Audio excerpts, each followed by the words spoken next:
వాణిజ్య పనుల శాఖను క్రమంగా ప్రక్షాళన చేసే దిశలో ప్రభుత్వం ముందుకు పోతోంది. జీఎస్టీ రాబడులు పెరిగినా వ్యాట్ ఆదాయం తగ్గడంపై సీఎం రేవంత్ రెడ్డి ఆరా తీశారు. ఆర్థిక సంవత్సరం ముగియడానికి కేవలం 40 రోజులు మాత్రమే ఉండడంతో ఆదాయాన్ని పెంచుకునేందుకు మార్గాలను అన్వేషించాలని అధికారులను ఆదేశించారు. వాణిజ్య పనుల శాఖ రాష్ట ప్రభుత్వానికి ఊపిరి లాంటిది. ఈ శాఖ నుంచి ఖజానాకు వచ్చే ఆదాయమే సర్కారుకు కీలకమని చెప్పొచ్చు.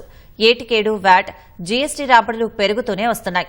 గత ఆర్థిక సంవత్సరం 72,295 కోట్ల రూపాయల ఆదాయం రాగా మరో 18% అంటే 19,000 కోట్లు పెంచి ఈ ఆర్థిక ఏడాది 85,118 కోట్లు రావాలని రాష్ట ప్రభుత్వం లక్ష్యంగా నిర్ణయించింది. 2024-25 ఆర్థిక ఏడాదిలో జనవరి వరకు 10 నెలల్లో 62,858.55 కోట్ల రూపాయలు ఆదాయం రాగా గత ఆర్థిక సంవత్సరంలో కేవలం 57,727.54 కోట్లు మాత్రమే వచ్చింది. 5,131 కోట్లు రాబడి అధికంగా వచ్చినప్పటికీ ప్రభుత్వం నిర్దేశించిన మేర పెరుగుదల నమోదు కాలేదు.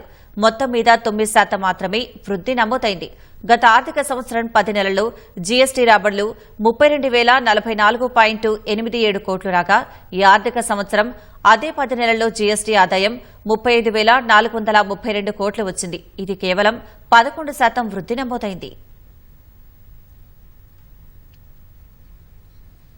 ఇక పెట్రోల్, డీజిల్, లిక్కర్ విక్రయాలపై వ్యాట్, వృత్తి పనుల వసూళ్లలో గత ఆర్థిక సంవత్సరం 10 నెలల్లో 25,576.03 కోట్ల ఆదాయం వచ్చింది.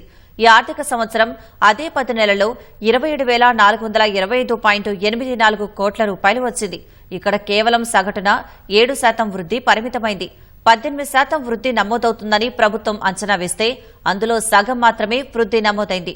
దీంతో సీఎం రేవంత్ రెడ్డి వాణిజ్య పనుల శాఖ పనితీరుపై ఆరా తీశారు. ఎక్కడ లోపాలు ఉన్నాయో గుర్తించి పన్నుల వసూళ్లలో వెనకబాటు లేకుండా చూడాలని ఆదేశించారని తెలుస్తోంది. ఇదే సమయంలో వాణిజ్య పనులు, ఎక్సైజ్ శాఖల ముఖ్య కార్యదర్శి రిజ్వీ వాణిజ్య పనుల శాఖ కమిషనర్ పోస్టు ఖాళీగా ఉందని భర్తీ చేయాలని విజ్ఞప్తి చేసినట్లు సమాచారం.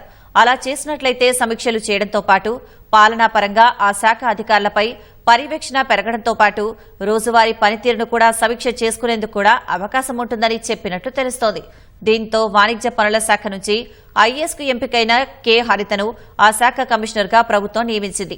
వాణిజ్య పనుల శాఖపై పట్టున్న అధికారిని కమిషనర్గా నియమించడంతో పర్యవేక్షణ పెరిగి పన్ను ఎగవేతకు అవకాశం లేకుండా చూడడం ద్వారా జీఎస్టీతో పాటు వ్యాట్ రాబడులు కూడా పెరుగుతాయని ప్రభుత్వం అంచనా వేస్తోంది.